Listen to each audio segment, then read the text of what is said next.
জামাতের নেতৃবৃন্দ অমুসলিম নাগরিকদের, হিন্দুদের মন্দির, শ্মশান সহ আরও যে সকল ধর্মীয় এবং সামাজিক প্রতিষ্ঠান আছে, রাস্তাঘাট সহ, যদি আপনাদেরকে কিচ্ছু না দেয়, সব খালি নিজেরা করে, আমাকে একটু বলবেন। আমার একটা ছোট কথা আছে, সেটা হচ্ছে নাচল থানার মধ্যে সবচেয়ে এই ওয়ার্ডে আদিবাসী ভোটার বেশি।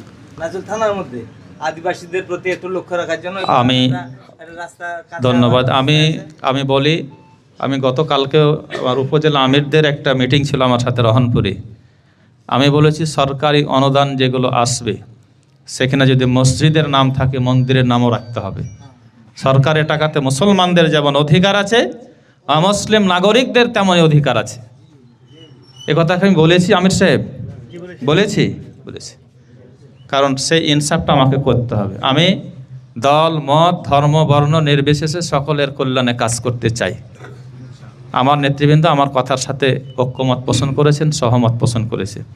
ইনশাল্লাহ সবারই উপকার হবে, সবার কল্যাণ হবে, সবার উন্নয়ন হবে ইনশাল্লাহ।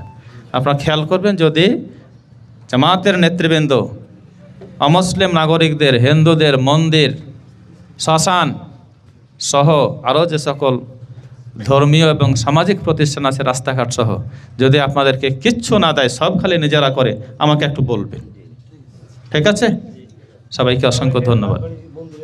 ভালো থাকবেন সবাই। না, একসাথে সব দেওয়া যাবে না, খেয়াল করবেন দিচ্ছে কিনা। আপনারটা পরেই হোক, আর একটা আগে হোক অসুবিধা নেই। হওয়া শুরু হচ্ছে কিনা এটা খেয়াল করবেন। আপনাদেরকে বাদ দিয়ে দিচ্ছি কিনা এটা খেয়াল করবেন।